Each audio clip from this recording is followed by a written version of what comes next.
주님의 은혜와 평강이 우리 가운데 임하기를 빕니다. 아멘. 기후 재앙의 현실을 실감하는 나날입니다. 파키스탄에서는 대홍수로 460만 명 이상이 직접 피해를 입었습니다.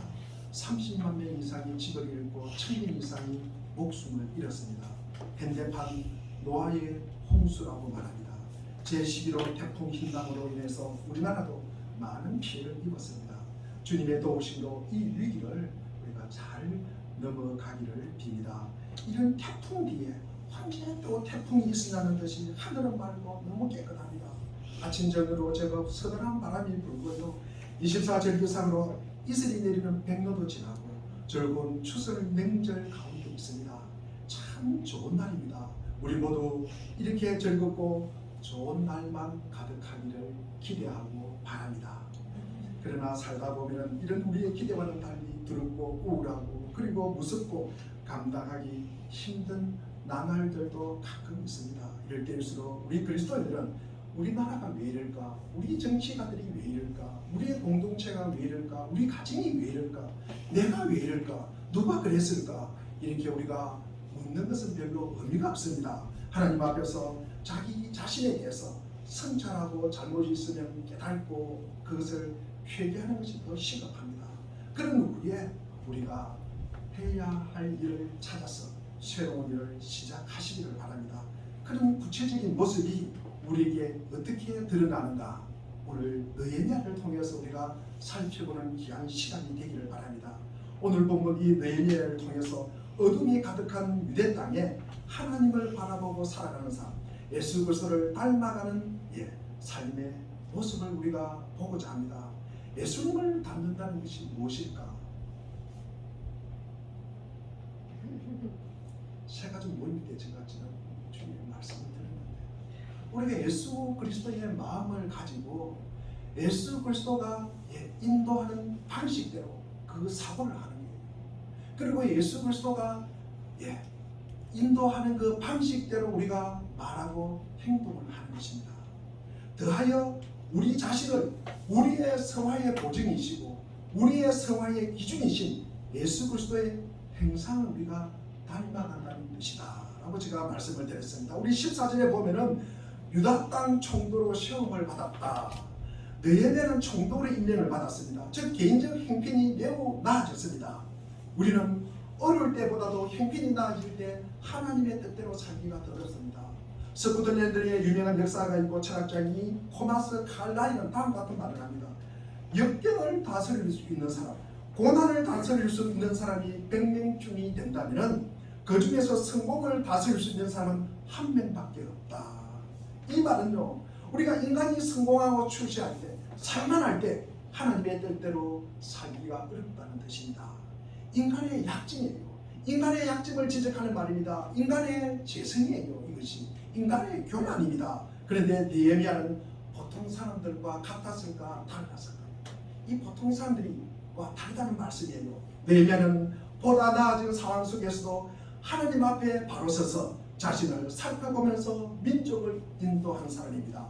성공을 다스릴 수 있는 100명 중에 그 중에 한 사람이 느헤미야가 속한다는 말씀입니다. 어떻게 느헤미야는 이 예수를 닮는 삶을 살았을까? 구체적인 믿음의 삶을 모습을 보겠습니다. 첫째로 우선 느헤미야는 자신의 특권을 남용하지 않았다. 우리 14절에 조금 전에 읽었습니다. 나는 아닥사스다 왕 20년부터 시작해서 32년까지 12년 동안 총독으로 있으면서 놉을 받지 않았다. 자기만 받지 않는 것이 아니라 나와 나의 친척들은 내가 총독으로 받아야 할 놉의 혜택을 받지 않았다. 총독이 왕의 놉을 받는 것, 놉이 뭡니까? 월급 사례비입니다. 이것을 받는 것은 당연한 일입니다. 그런데 느헤미야는 그렇게 하지 않았다는 말씀입니다. 그 이유가 무엇일까? 우리 17절과 18절에 나와 있습니다. 우리 17절에 보면 나의 식탁에서는 주변 여러 나라에서 우리에게로 온 이들 밖에도 유다 사람들과 관리들 150명이 나와 함께 먹어야겠으므로 하루에 황소 1마리와 기름진 양 6마리, 날짐승도 여러 마리를 잡아야 했다. 또 열에 한 차례씩은 여러 가지 포도주로 모자라지 않게 마련해야만 하였다. 그런데 내가 총독으로서 마땅히 받아야 할 놉까지 요구하였다면 백성에게 얼마나 큰 짐이 되겠는가. 백성의 짐을 들어주는 게 백성의 짐을 들어주는 게 기본적으로 너희들은 백성을 사랑합니다. 백성을 배려합니다. 백성의 입장에서 생각합니다. 이거는 백성을 섬기는 자세입니다. 매일 자기의 식당에서 자기가 대접하는 손님이 150명 이상이나 됩니다. 이 식객을 대접하려면 얼마나 많은 돈이 필요하겠습니까? 그럼에도 녹을 요구하지 않는 것은 백성들의 부력이 너무 가중하다는 거예요. 너무 가혹하다는 거예요. 이 백성들의 피땀 흘리고 백성들의 노력, 백성들의 아픔과 고통을 나의 고통으로 느끼는 것입니다. 즉 백성들은 그렇게 고생하는데 자기 혼자만이 호의호식할 수 없다는 것입니다. 너희는 자기에게 주어진 권리를 누리지 않았다는 것입니다. 우리가 특권의식이라는 것이 무엇입니까? 자기에게 주어진 권리 이상을 누리는 것입니다. 그 자기에게 주어진 권리를 누린다는 것은 무엇입니까? 그 배경에는요, 나는 너와 다르다는 생각이 깔려있기 때문입니다. 나는 이렇게 하는 것이 당연한 것이고 너는 그렇게 하면 안 된다는 거예요. 나는 이렇게 말하는 것은 농담이지만 너는 그렇게 말하는 것은 무례하다는 것입니다. 그래서 나는 이런저런 규정에 예외가 적용돼요. 나는 이러니까, 나는 상황이 이러니까 예외가 적용된 거죠. 그런데 너는 이 규정, 저 규정 꼭 그대로 한 채 빈틈없이 적용이 된다는 것입니다. 제가 교사도 오래 하고 전도사도 생활을 지날 때 보면은 애들이 그런 이야기를 해요. 나도 커서 선생님이 되고 싶어요. 그래 참 기특하다 이런 이야기를 하면 아니요, 나도 예배 시간에 다니고 싶어요. 우리가 예배 시간에 선생님이라고 그러면서 다니면서 꿀밤 줘요. 조용히 시켜요. 예배 시간에 걸어 다닐 수 있다. 이것은 특권 중에 특권이에요. 그것이 애들 눈에는 어떻게 보였을까? 제가 고등부 전도사 때입니다. 고등부실에 모여서 선생님들이 나오지 않는 거예요. 그래서 제가 화를 질렀습니다. 예배당 참석하시라고. 애들만 참석하고 선생님들 참석하지 않는 거예요. 그것이 특권이죠, 특권. 그게 우리가 선생이 뭡니까? 앞서가서 샤워를 하는 거예요. 앞선 자에 샤워 생자지 않습니까? 앞서서 샤워를 하면서 모범을 보이는 것입니다. 그래서 뭡니까? 그 마음속에는 나는 너와 다르다는 거예요. 생김새가 다르고, 그리고 출신이 다르고, 배운 것이 다르고, 그리고 먹는 것이 다르고, 아는 것이 다르고, 가진 것이 다르다는 거 아닙니까? 이 다름의 차이를 갖다가 더 위를 갖다가 부각하는 것이 특권의식이라는 말이에요. 그런데 내 입에는 그런 외에도 없고요. 그런 당연한 것도 아니받고 백성들과 다름을 애써 거부하는 너에게는 특권의식에 사로잡히지 않았다는 것입니다. 총독이 왕으로부터 녹을 받는 것은 당연함에도 불구하고 그것조차 사양합니다. 내면은 오히려 백성들을 생각하면서 그들을 어떻게 섬길까를 생각하는 거예요. 그들의 아픔을 생각하는 것입니다. 그러니까 내면은 특권의식보다는 종행의식이 더 크게 그를 사로잡고 있었다는 것입니다. 보통 어떻습니까? 우리가 합성에서도요, 어떻게 하든지 있는 것처럼 거칠게 과대 포장을 합니다. 그리고 모르면서도 아는 척 이렇게 둘러대고 핑계를 댑니다.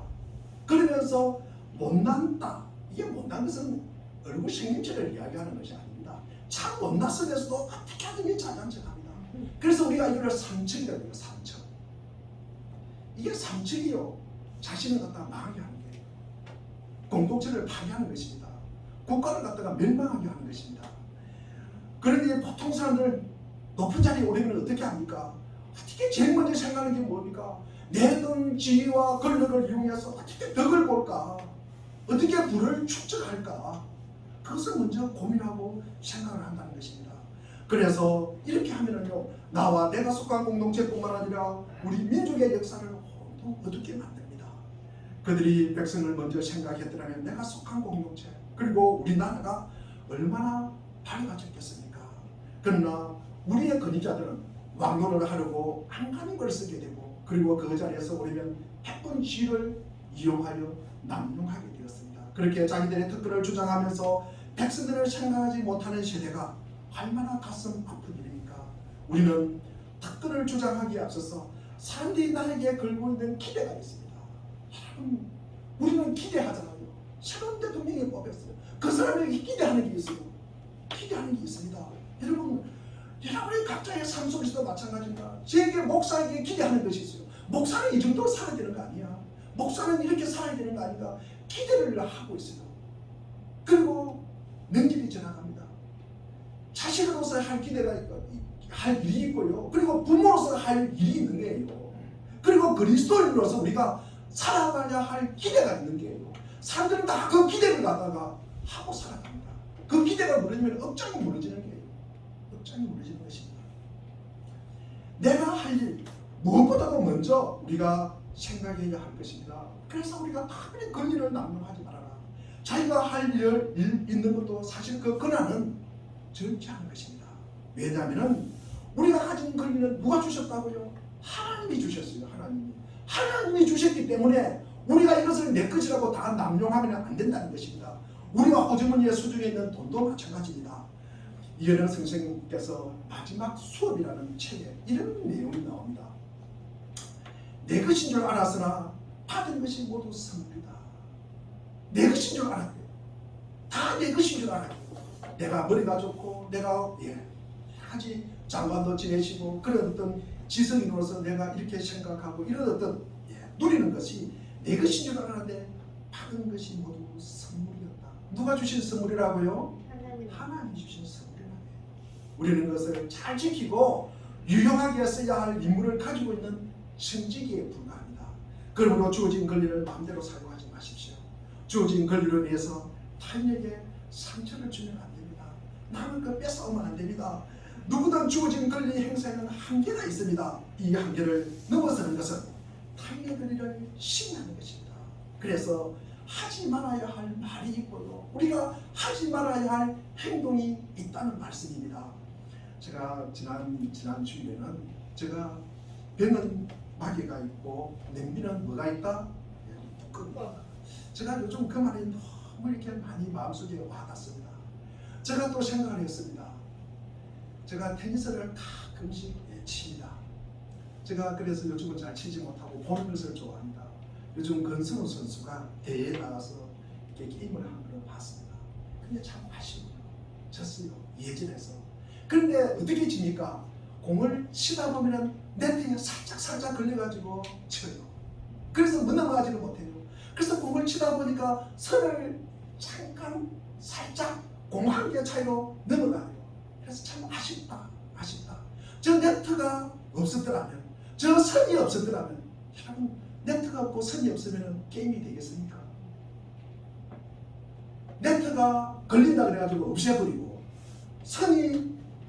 공이 선을 넘어간다 그래가지고 그 선을 갖다가 지워버리면 어떻게 되겠습니까? 게임이 되겠습니까? 게임이 안 되는 거예요. 게임할 필요가 없는 거예요. 게임의 가치조차도 없는 거예요. 그래서 그것이 네트가 있고 우리가 선이 있기 때문에 그것이 의미가 있는 거예요. 의미가 있는 것입니다. 두 번째로 느헤미야는 전통적인 가오에서 벗어났습니다.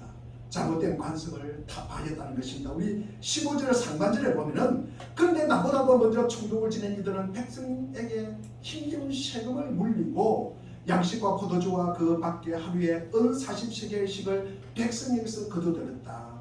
총독들 밑에 있는 사람들은 백성을 착취하였다고 얘기했습니다. 윗사람이 그렇게 하면 아랫사람도 당연히 그렇게 따라갑니다. 옛 총독들은 그 추종자들은 다 같이 백성들에게 토식질을 했다는 것입니다. 그러나 느헤미야는 하나님을 경외함으로 그같이 행치 않았다. 느헤미야가 총독으로 되는 날 당시 아마 그 중에 참모 중에 한 사람이 이쪽으로 따라와가지고 그렇게 이야기했을 것입니다. 느헤미야 각하 옛날 각하들도 다 그렇게 했어요. 그러니까 각하도 당연히 그렇게 해야죠. 그런데 느헤미야는 그런 유혹을 물리칩니다. 우리는 좋은 전통을 지켜야 합니다. 그러나 범죄가 전통으로 그 전통이라는 이름으로 자행이 된대. 그리고 악설이 공공연하게 행해질 때 이를 방관한 채 성도들이 그렇게 했으니까 나도 그렇게 한다. 따라하면 됩니까? 안 됩니까? 다시 묻겠습니다. 그저 따라하면 됩니까? 안 됩니까? 안 됩니다. 하나님이 기뻐하지 않는데도 누구나 다 그렇게 하니까 그렇게 해야 되는 것입니까? 안 되는 것입니까? 하나님이 기뻐하지 않으면요 우리가 그것을 수도해야 되는 것입니다. 우리는 전통의 물길이 아무리 도도하게 흘러내려도 그 전통이 범죄와 실수, 투술로 엮여져 있다면 그것을 과감하게 잘라버리고 새로운 역사를 창조해야 합니다. 제가 좋아하는 구절이 로마서 12장 2절입니다. 너희는 이 시대를 본받지 말고 오직 마음을 새롭게 하고 하늘로 변화를 받아 하나님의 선하시고 기뻐하시고 온전한 뜻이 무엇인지 뭐하라? 분별하도록 하라. 분별하도록 하라. 세 번째입니다. 너희는 하나님을 경외했습니다. 우리 15절 하반절에 보면은 그러나 나는 하나님이 두려워서도 그렇게 하지 않았다. 너희는 하나님을 경외함으로 그렇게 하지 않았다는 것입니다. 우리는 지위가 올라가요. 지위가 향상되면 하나님을 잃어버리는 경우가 많습니다. 또한 우리가 높은 감투를 쓰게 되면 그 감투가 하나님보다 크게 보여서 하나님을 외면할 수도 있습니다. 그 감투 때문에 하늘이 보이지 않는다면 자기가 사업에 성공했기 때문에 우리가 하나님을 외면한다면 그것은 삶의 승리도 그리고 출세도 아닙니다. 높은 지위가 오히려 그를 저주를 만들고 그를 실패로 만든 것입니다. 우리가 가난하다 하더라도 맑은 눈으로 하늘을 우리가 볼 수 있다면 그것이 하나님의 축복이고 그것이 승리입니다. 우리 에베소서 6장 9절에 보면은 우리 에베소서 6장 9절을 우리 한번 읽어보겠습니다. 시작. 주님의 여러분 종들에게 이와 같이 대하고 유효를 만드십시오. 그들에게 주시오 여러분의 주님이신 분께서 하늘에 계신다는 것과 주님께서 사람을 창조하여 대하지 않으시다는 것을 여러분은 아시시오. 너희는 하나님이 무슨 줄을 알았다는 것입니다. 하나님이 무서워하는 것은 하나님을 경외한다는 의미입니다. 우리 조상들이 여러분도 하는 말이 있습니다. 하늘 무슨 줄 알아? 하늘 무슨 줄 알아? 제가 교회 다니기 전에도 그런 말은 차주 어른들이 아마 썼던 말인 것 같습니다. 내가 아무리 높아져도 내 삶을 책임져야 할 살아계신 하나님이 계신다는 거예요. 이 세상을 창조하신 하나님이 계신다는 거예요. 이 세상을 심판하실 우리 하나님이 계신다는 말씀입니다. 전능하신 하나님이 계신다는 말씀입니다. 우리가 그분을 경외하는 한, 우리가 그 하나님을 우리가 의식하는 한 우리는 죄를 멀리하고 하나님께서 멀어지지 않을 것이다. 우리가 하나님이 없다 그런 교만한 소리 하지 않을 것이라는 것입니다. 이와 같이 너희는 하나님을 경외하고 행편이 좋아지고 그리고 편안할 때도 하나님 앞에서 올바르게 백성들을 인도하고 다스릴 수가 있었던 것입니다. 네 번째로 너희는 자기가 해야 할 일을 다 했습니다. 우리 16절을 한번 읽어보겠습니다. 16절입니다. 시작. 나는 심상치 않는 일에만 기울여 주었다. 내 안에 사람들도 뜻을 모아서 성벽 쌓는 일에만 마음을 썼다. 그렇다고 우리가 가뜩이를 모은 것도 아니다. 네헤미야의 모습을 보십시오. 이 모습은 친척 그리고 그 아랫 사람들이 따라하는 것입니다. 이처럼 네헤미야는 해야 할 일에 열중합니다. 그는 자기의 특권을 남용하지 않았으며 전통적인 악습에서 떠나기로 결단했으며 하나님을 경외하였다. 하나님을 경외해야 우리가 악한 악습에서 떠나는 것입니다. 그리고 그는 하나님이 자기에게 맡겨주신 일에 열중하였다. 네헤미야는 예루살렘 성에 무너진 역사로 인해서 어려움을 겪고 있는 백성들의 말을 충실히 듣는 열린 귀를 가지고 있는 사람입니다. 그리고 그 현장에서 백성들의 아픔을 보는 눈을 가진 사람이에요. 그리고 그는 동시에 덜 놀지 않는 손과 발을 가지고 있었습니다. 그런 요새 이야기에 그리고 백성들의 소리에 귀를 기울여서 그 문제를 해결해 주면서 하나님이 그에게 명하신 예루살렘 성의 역사에 집중하고 몰두해서 자신의 에너지를 쏟아요. 자신의 정열을 쏟아요. 자신의 시간과 그리고 자신의 사랑을 거기에 바치는 것입니다. 우리도 이 느헤미야를 본받아 우리가 해야 할 일이 있습니다. 하나님이 우리에게 맡기시는 그 일을 쉬지 말고 계속 하시기를 바랍니다. 우리의 삶의 현장에서 보면은 내 역할이 참 기대했는 것보다 작을 수도 있어요. 그러면서 보잘것없게 참 보일 수도 있습니다. 사람 사는 세상에서 크고 위대한 역할을 하는 사람이 정해져 있는 것 같기도 하고요. 나는 도저히 그 내일에 끼일 수 없는 것 아닌가 이런 생각이 들 수도 있습니다. 우리가 이런 생각을 한다는 것은요, 사람의 시각에서 보기 때문입니다. 그러나 우리가 사람의 시각이 아니라 하나님의 시각에서 보면은 절대 그렇지 않습니다. 우리가 하나님의 시각에서 보면은 이 세상에 보잘것없는 것이 있겠습니까? 그것은 없다는 거예요. 우리가 무시받을 만하다. 그리고 업신여김을 받아도 괜찮다. 그리고 짓밟혀도 괜찮다.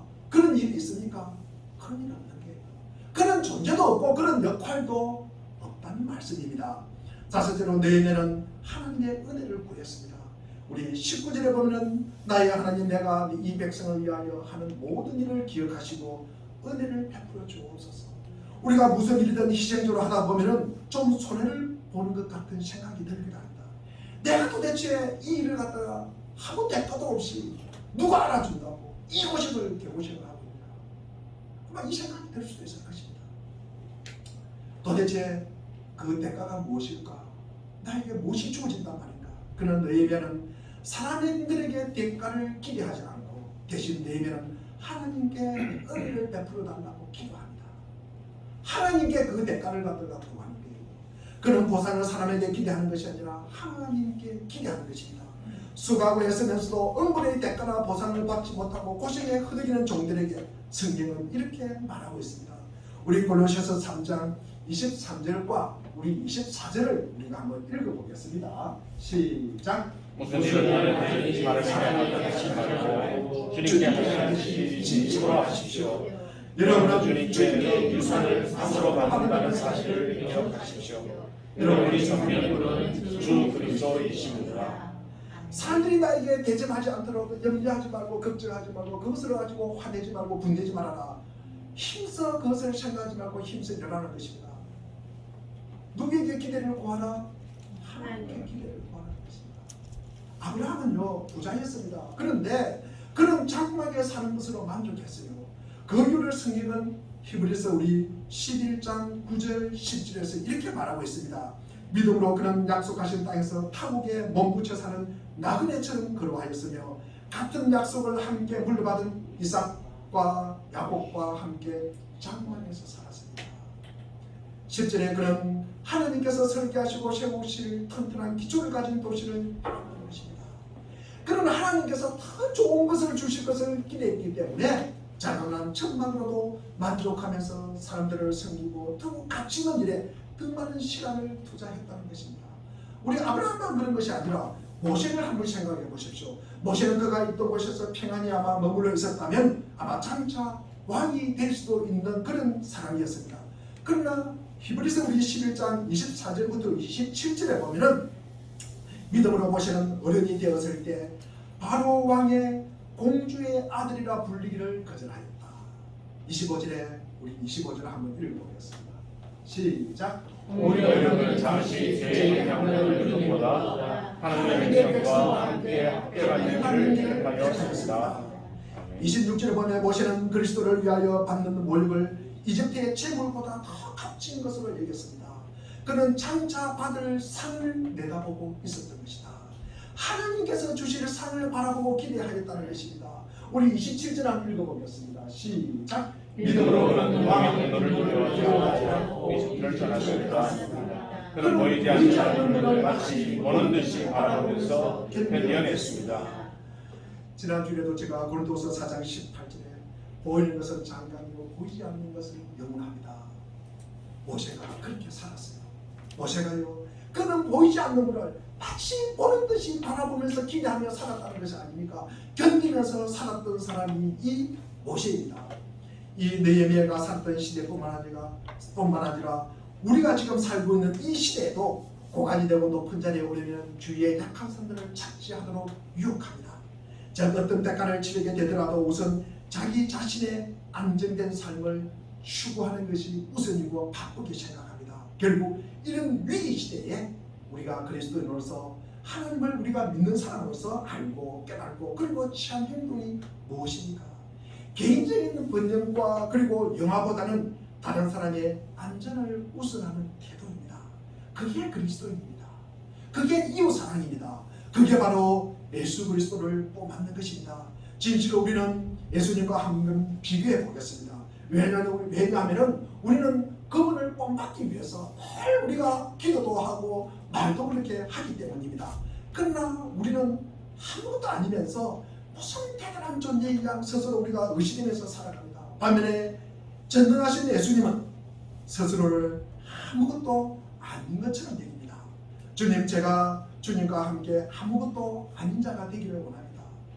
저는 제 경험 그리고 지금까지 저를 사로잡은 허영심을 모두 주님께 제사로 드리기를 원합니다.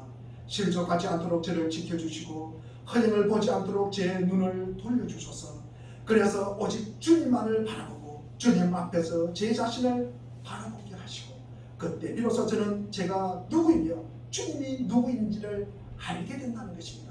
예수님은 마구간에서 부유로 태어났습니다. 그리고 그는 애굽으로 피난을 가셨습니다.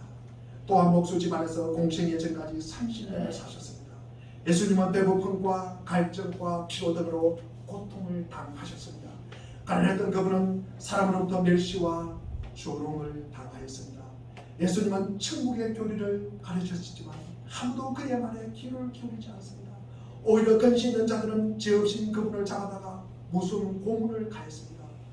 그들은 그분을 마치 노예처럼 취급하였습니다.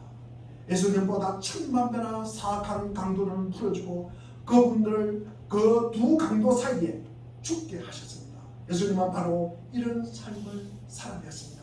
이에 반해 우리는 조금만 창피를 당해도 두려워합니다. 그리고 아주 작은 갱면에도 실실을 합니다. 우리의 삶을 예수 그리스도의 삶과 비교해 봅시다. 그분이 우리의 주인인 것 맞습니까? 아멘. 그분이 우리의 주인인 것 맞습니까? 아멘. 우리가 그분 따라 살아가는 것 맞습니까? 아멘. 그래서 우리는 그분은 전능하신 반면에 우리는 그분의 종인 것 맞습니까? 아멘.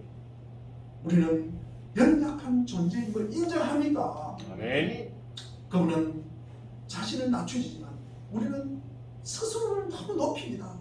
그러므로 그런 우리 자신을 경멸하기 위해서 우리의 가련함을 기억하는 일에 우리가 익숙해져야 합니다. 우리 스스로가 많은 결함을 지니고 있을 때 과연 다른 사람의 결함을 보고 우리가 정의감에 불타서 우리가 정죄할 수 있습니까? 우리가 스스로 구원을 받을 수 있습니까? 예수님이 우리를 위해서 이정표를 세워주신 그 길을 따라가야만 합니다. 우리는 오직 그 길을 통해서만 그분께 나아갈 수가 있습니다. 우리는 잘 아는 요한복음 3장 16절에 하나님이 세상을 이처럼 사랑하사 독생자를 주셨으니 이는 그를 믿는 자마다 멸망하지 않고 영생을 얻는 것이다. 우리는 하나님의 사랑을 말해요. 하나밖에 없는 독생자를 우리에게 주셨어요. 우리를 죄를 위해서 십자가에 돌아가셨어요. 그분은 3일 만에 구원하셨습니다. 지금 우리를 위하여 하나님 보좌 우편에서 기도하고 중보기도 하고 있습니다. 우리가 그분을 믿음으로써 우리가 구원의 길로 나아가는 것입니다. 예수님께서 지상에 사셨던 방식을 보십시오. 고독과 침묵과 외로움과 가난과 고통과 박해와 모욕이었습니다. 그리고 십자가의 죽으심의 방식을 본받지 않는다면 우리가 그것을 너무 우리가 싫어한다면 우리가 어떻게 그분을 발견할 수 있겠습니까? 우리가 그분을 어떻게 닮아간다고 우리가 말할 수 있겠습니까? 물론 그리스도는 나중에 하늘에서 말할 수 없는 기쁨으로 빛난 영광 속에서 예수님을 발견하게 될 것입니다. 하지만 이런 천국의 삶은 이 땅에서 창피와 고난과 그리고 십자가의 수치를 당한 후에 우리에게 주어지는 것입니다. 그리스도는 예수 그리스도를 닮는 자입니다. 우리가 그분이 당하신 수치를 본받지 않는다면 어떻게 우리가 그분을 닮아갈 수 있을까? 실로 우리가 그분께 가기 위해서 십자가 수치 외에는 다른 방법이 없습니다. 우리는 예수님을 전능하신 분으로 경배해야 합니다. 동시에 정의로운 분으로 우리가 두려워해야 합니다. 그리고 온 힘을 다해 선하고 자비로우신 그분을 사랑해야 합니다. 또한 겸손하고 순종하고 낮아져서 죽기까지 충성하신 예수님을 닮아가야 합니다. 그분의 마음을 품고 그분의 방식대로 사고를 하고 그분의 방식대로 우리가 말하고 행동을 하는 것입니다. 우리가 우리의 힘으로 우리의 능력으로 우리의 자랑으로 이와 같은 상태에 우리가 도달할 수 있다고 생각하는 것은 오산입니다. 착각입니다. 우리의 내면은 모든 그것들을 거부하기 때문입니다. 오직 우리는 하나님의 임재 속에서 위로를 얻어야 합니다. 예수님은 우리의 모든 연약함을 친히 치유하기를 원하셨습니다. 예수님은 우리를 동정하시는 대제사장으로서 우리처럼 똑같이 시험당하기를 자원했습니다. 히브리서 4장 15절에 우리의 대제사장은 우리의 연약함을 동정하지 못하는 분이 아닙니다. 그는 모든 점에서 우리와 마찬가지로 시험을 받으셨지만 죄는 없으십니다. 그러므로 기꺼이 우리를 능력으로 강건하게 하기 위해서 스스로 연약해지신 그분 안에서 우리는 힘을 얻는 것입니다. 그분의 가난함에서 풍부함을 우리는 누려야 합니다. 그리고 확신 있게 내게 능력 주시는 자 안에서 내가 모든 것을 할 수 있느니라고 말해야 하고 그렇게 살아야 합니다. 오 예수님, 저는 주님이 택하신 길을 따라가기를 원합니다. 저는 주님을 닮기를 원합니다. 오직 주님의 은혜를 통해서만 저는 주님을 닮을 수가 있습니다. 오 겸손하신 구세주여, 저에게 진실하신 그리스도인의 지식을 주시고 제 스스로 경배할 수 있도록 도와주소서. 저로 하여금 인간의 심령에 이해할 수 없는 교훈, 즉 겸손과 자기 부정을 통해서 자아를 향해 죽는 법을 배우게 하소서 하고 우리는 기도해야 합니다. 지난 월요일에 우리 노예에 우리 피택받는 우리 장로님들과 그리고 안수 집사님, 권사님들 교육이 있었습니다. 그래서 제가 사회를 보면서 제가 게임을 했습니다. 우리 17분이 이렇게 피택 교육을 받았습니다. 다 일어서라 그래가지고 가위바위보 게임을 하라 그랬습니다. 가위바위보 하니까 반 정도는 안 씁니다. 누가 앉았을까요? 진 사람이 앉아라. 진 사람이 앉아라. 그런데 저는 반대로 지신 분이 일어서시고 이긴 분이 앉아라고 했습니다. 그래서 마지막으로 한 분 남은 분에게 제가 10,000원짜리 선물을 드렸습니다. 그래서 제가 그런 말을 했습니다. 믿음 생활하는 것은 지는 연습하는 것이다. 지는 연습하는 것이다. 여러분들의 교회 가서 피택을 받아서 잘났다고 하면 내가 이긴다고 생각하면서 이게 싸움이 되는 것이다. 그래서 지는 연습을 하여 어떻게 우리가 지면 기분 나쁘잖아요. 우리가 마음이 상하잖아요. 그래서 우리가 그것을 마음을 갖다가 견고하게 하고 그리고 그것을 갖다가 우리가 준비하는 게요. 우리가 말씀이 뭡니까? 믿음이 뭡니까? 화살이 오더라도 그런 상처가 오더라도 우리가 그것을 막아낼 수 있는 믿음을 키우는 거예요. 믿음을 키우는 거예요. 아멘. 제가 돌아가시면 그렇게 하라고 그랬습니다. 그래서 많은 분들이 눈물을 흘려요. 그러면서 특별히 그 새정교회에서 오신 분들이 몇 분이 교회에 우리 그 헌금을 하고 싶다고 계좌번호를 가르쳐달라고 그랬습니다. 제가 계좌번호 없습니다 그랬습니다. 그 다음날 전화가 왔습니다. 그래서 제가 가르쳐드렸습니다. 그래 몇 분이 이렇게 헌금을 하셨습니다. 그 다음날 어느 장로님이 제게 오셔서 말씀합니다. 자기는 20년 동안 교회만 다니지 성경도 모르고 교회만 다녔는데 아무도 모르는데 내가 너무 두려워서 내가 도대체 이걸 갖다가 어떻게 하면 좋을까? 요즘 교회도 가기 싫고 내가 힘들어서 죽겠다는 거예요. 그래서 제가 기도를 해줬습니다. 그 마음으로 교회 섬기시라고. 그 부족함과 연약함으로 교회를 섬기라고. 내가 알고 있고 내가 잘났다고 생각하고 교회 섬기면 헐 교회가 탈이 난다고 늘 그 마음 변치 않도록 제가 기도해 주었습니다.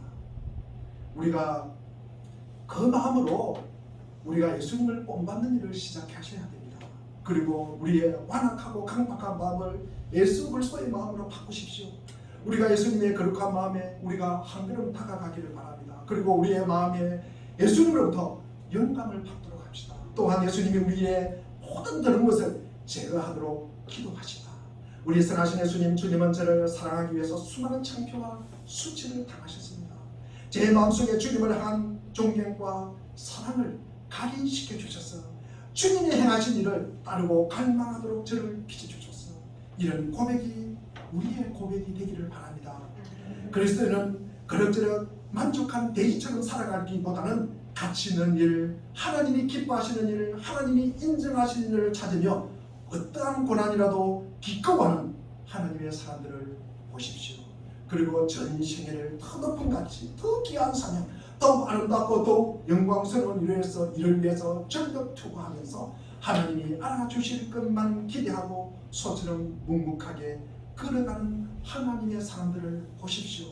우리나라에도 이런 지도자가 나오기를 기도하십시오. 그리고 그렇게 살지 못하는 지도자를 위해서 우리가 가슴 아파하면서 간절하게 기도하십시오. 그리고 부족한 지도자를 향해서 손가락질하고 충고하기 전에 먼저 우리가 하나님 앞에 책임지는 삶을 살 때, 그리고 그런 삶을 기대할 때 우리의 역사는, 그리고 이 세계는 하나님이 원하시는 대로 바꿔질 수 있다는 것을 명심하십시오. 우리에게 주어진 능력도 재물도 그리고 상황까지도 주님께서 허락하신 일이라고 우리가 이해하고 받아들인다면 자기의 삶도 겸손해지신다. 자기가 그저 조촐하고 금수하게 살면서 세계 선교와 그리고 구제와 교회를 섬기는 일에 앞장서게 될 것입니다. 모든 가식과 그치를 버리십시오. 소박하게 찬송하고 기도하며 주의 말씀 따라 우리가 평화스럽게 살아가는 것이 주위의 사람들에게 복음의 빛이 되는 것입니다. 우리는 어제의 저녁의 어둠이 지나가고 밝은 아침이 되면은 그 저녁의 고통을 모두 잊어버리고 하나님을 외면하기가 쉽습니다. 그러나 느헤미야는 그렇게 않았습니다.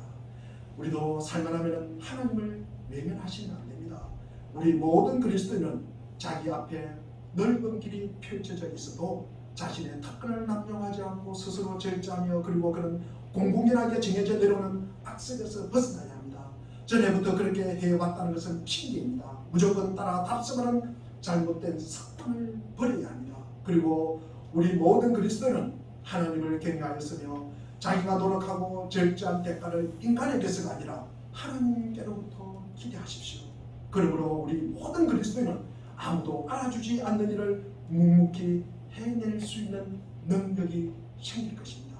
우리도 느헤미야처럼 또 앞서간 하나님의 사람들처럼 인간에게 자랑하기 위해서가 아니라 하나님을 기쁘시게 하기 위해서 열심히 생활할 때 하나님께서 우리의 삶을 책임져주시고 밝은 길로 인도해 주실 것입니다. 그리하면 사람의 헤아림을 뛰어넘는 하나님의 평화가 우리의 마음과 생각을 그리스도 예수 안에서 지켜주실 것입니다. 기도하겠습니다.